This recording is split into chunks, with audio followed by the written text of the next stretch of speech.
እገለ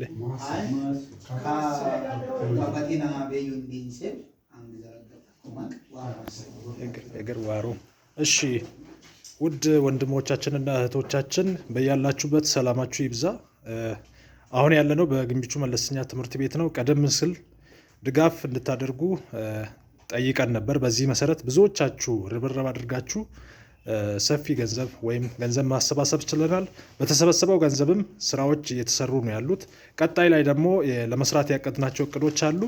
ነገር ግን ከዚህ በፊት እጃችሁን የዘረጋችሁትን ወንድሞቻችንንና እህቶቻችንን በትምህርት ቤት ርዕሰ መምህራንና ለዚህ ኮሚቴ የተዋቀረ ኮሚቴ አለ። እነኚህ ኮሚቴዎች እንመርቃቸው ብለው ነው ዛሬ የተሰባሰብነው እና ቀጣይ ላይ የተሰሩ ስራዎችን በሪፖርት መልክ የምናደርሳችሁ ሲሆን አሁን ግን ስራዎች እየተሰሩ ነው። ቀጣይ ላይ ደግሞ ሰፊ ስራ ነው ያቀድነው። በእቅዳችን መሰረት መሄድ እንድንችል ሌሎቻችሁም እጅ እንድትዘረጉ እየጠየቅን አሁን ግን ያደረጉትን ደግሞ ቀደም ብለው ድጋፍ ያደረጉትን እናመስግናቸው በሚል ነው።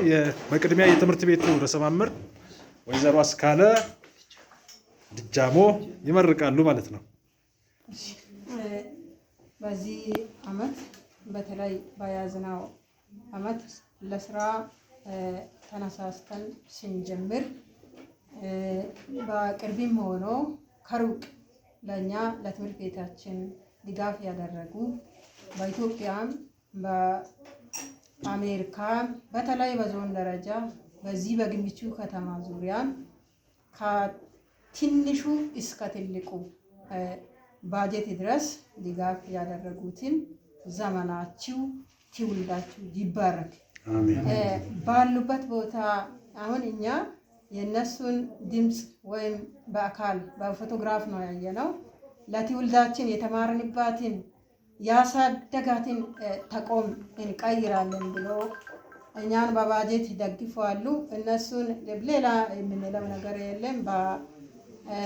እነሱን የሚደግፈው ከላይ ያለው እግዚአብሔር አምላክ ይደግፋቸው። ሌላ ትውልዳቸው ይባረክ፣ ዘመናቸው ይባረክ፣ ስራቸው ይባረክ። እኔ አሁን በተለይ ሴቶች አንዳንድ ጊዜ ሲማርቁ መልካም ነገር ሲናገሩ ይደርሳል ይባላል። በደረሱበት ባሉበት በውጭም በኢትዮጵያ ውስጥም ያሉትን ይሄ ምርቃት ከእኔ በኋላ የሚናገሩትን አሉ። በተለይ በእድሜ ከኔ የሚበልጡ የበለጠውን እኔ የተናገርኩትን ሌሎች የሚናገሩትን በረከት እነሱን ትውልዳቸውን ዘመናቸውን ያገኝ ይዳስስ ብዬ ነው የምጨርሰው። አመሰግናለሁ። እናመሰግናለን። እሺ ግንቢቹ አንደኛና መካከለኛ ትምህርት ቤትን ደረጃውን ለማሻሻል እና የተማሪዎችን ውጤት ለማሻሻል በሚል በያዝነው ፕሮግራም በኢትዮጵያ ውስጥም ሆናችሁ ከኢትዮጵያ ውጭ የሆናችሁ ከፍተኛ ድጋፍ እያደረጋችሁ ያላችሁትን ማንም ሰውን እግዚአብሔር እጃችሁን ይደግፋችሁ። አሜን። ማንነታችሁን እና ቤታችሁን እግዚአብሔር ይባርካችሁ። አሜን። ልጆቻችሁ ቤታችሁ በእግዚአብሔር የተባረከ ይሁን። አብርሃምን የባረከ አምላክ ይባርካችሁ። አሜን። አትጡ። አሜን። እግዚአብሔር ደግሞ ኪሳችሁን በበረከት ያንበሸብሻችሁ። አሜን። እኛ ሌላ እንልም፣ እግዚአብሔርን ነው የምንሰጠው። እግዚአብሔር ከእናንተ አይለያችሁ። የእግዚአብሔር በረከት ከእናንተ አይለያችሁ። የእግዚአብሔር ፍቅር አይለያችሁ። ይኸው ብዙ ስራ እየሰራን ነው። ትምህርት ቤቱን ይኸው ቀለም ጨርሰናል፣ ወደ ፍርግርግ ገብተናል። ሌሎች ስራዎችንም ልንሰራ እናንተን ተማምነን ጀምረናል። እናንተን የሰጠን አምላክ ይባረክ። አሜን። እናንተ ተባረኩ። አሜን። እግዚአብሔር ይባርካችሁ። የተባረካችሁ ሆኖ ይላለሁ። እግዚአብሔር ይባርካችሁ። እሺ እግዚአብሔርን እያመሰገንኩ በተለይ በዘንድሮ ዓመት በታቀደው እቅድ መሰረት እናም ብዙዎች እንዲሳተፉ በተነገረው መሰረት በተለይ ለዚህ ስራ የተነሳሳችሁ ለእናንተ ተርፎ ሳይሆን ከጉድለታችሁም ካለው ነገር ለዚህ ስራ በደስታ የሰራችሁ ሁላችሁም በኢትዮጵያም ከኢትዮጵያም ውጪ ባላችሁበት ዘመናችሁ ይባረክ። እግዚአብሔር ከክፉ ነገር ይጠብቃችሁ። የምትሰጡትን ነገር አትጡ። እናንተ ባጎደላችሁበት ደግሞ እጥፍ በረከት እናንተ እኛ ጥቂት ነው አንልም፣ ብዙ ነገር ነው የሰጣችሁት። ከዚህ የሚበልጠውን በረከት እግዚአብሔር ይስጣችሁ። ከክፉ ቀን ከክፉ አደጋ እግዚአብሔር ለስሙ ክብር ይጠብቃችሁ። ይህን መልካም ስራ ደግሞ ወደፊትም እንድትቀጥሉ እንላለን። ተባረኩ። እናመሰግናለን። በመቀጠል ቀጣይ አሁን በተሰበሰበው ገንዘብ የቀለም ስራ፣ የብላክቦርድ ግዢ፣ ሌሎች ስራዎችን እየሰራን ያለ ነው። ነገር ግን ከዚህ የበለጠ ስራ ነው ትምህርት ቤቱ ላይ ለመስራት ያቀድነው። ደረጃ 2 ላይ ነው ያለው ትምህርት ቤቱ። ያ ማለት ዝቅተኛ ደረጃ ላይ ነው፣ ከስታንዳርድ በታች የሆነ ደረጃ ላይ ነው ያለው። ይሄ ደግሞ ከፍ ማለት አለበት። ከፍ ለማድረግ ደግሞ እናንተን ተማምነን ላቦራቶሪ ለማደራጀት እቅድ ተይዟል። ቤተ መጻሕፍት ለማደራጀት እቅድ ተይዟል።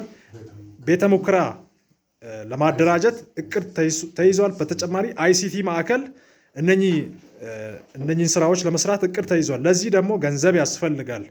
ድጋፍ ለማድረግ የምትፈልጉ ሁሉ እጃችሁን እንድትዘረጉ እየጠየቅን የኮሚቴው ሰብሳቢ ደግሞ መልእክት ያስተላልፋሉ። አቶ ተመስገን ወልደሃና ለዚህ ስራ የተነሳሳችሁ አገር ውስጥ ያላችሁ ኢትዮጵያ፣ ደቡብ አፍሪካ፣ አሜሪካም የትም ሆናችሁ እኔ የተማርኩባት አባቴ የተማረባት እናም ደግሞ አያት ትምህርት ቤት ናት ብላችሁ እጃችሁን የዘረጋችሁ ሁላችሁም በጌታ በኢየሱስ ክርስቶስ ስም ተባረኩ። እኛ ደስ ብሎን ከናንተ መልካምነትና በጎነት የተነሳ ወደ ስራ ገብተናል። ወደ ስራ ገብተን ደግሞ አላፈርንባችሁም፣ አላሳፈራችሁንም። እግዚአብሔርን በጠየቃችሁት ነገር ሁሉ አያሳፍራችሁ። ለጠየቃችሁት ነገር ሁሉ ምላሽ ይሁንላችሁ። ይሄው እየሰራንን እና ደግሞ ነገሮችን እየሰራን በሄድን ቁጥር አሁንም ይህንን ስራ እያለ ስለሆነ አሁንም እናንተን በመተማመን ብዙ የከፈትናቸው ቅዶች አሉ። እነዚህ ቅዶች ሁሉ በእናንተና በእግዚአብሔር እንደሚሳኩ እንተማመናለን። የሚያሳኩ እጆች በኢየሱስም የተባረኩ ይሁኑ። እናንተ ከትንሽ እስከ ትልቅ አስተዋጽኦ ያደረጋችሁት ከ200 ብር እስከ 100 ሺህ ብር ያበረከታችሁ ሁሉ በኢየሱስ ክርስቶስም ዘመናችሁ ይባረክ። ከበረከቱ አይጓደልባችሁ። በኢየሱስም ይህ ይሁንላችሁ። አሜን አሜን። በመጨረሻ ማስተላለፍ የምንፈልገው አሁን እዚህ ተሰብስበው የሚገኙት በህዝብ የተመረጡና የትምህርት ቤቱ ኮሚቴ በተጨማሪ የትምህርት ቤቱ ርዕሰ መምህራን ናቸው። ስራዎች በዚህ መልኩ ነው እየተገመገመ እያንዳንዱ ነገር፣ እያንዳንዱ ገንዘብ፣ እያንዳንዱ ስራ በየቀኑ በሚባል ሁኔታ እየተገመገመ እየተሰራ ነው ያለው። ስለዚህ ቀጣይ ደግሞ ሰፊ ድጋፍ እንፈልጋለን። ድጋፍ ላደረጋችሁ እጅግ አድርገን እናመሰግናለን። ቀጣይ ላይ ሰፊ ድጋፍ ስለምንፈልግ ድጋፋችሁ አይለየን። እጅግ አድርገን እናመሰግናለን።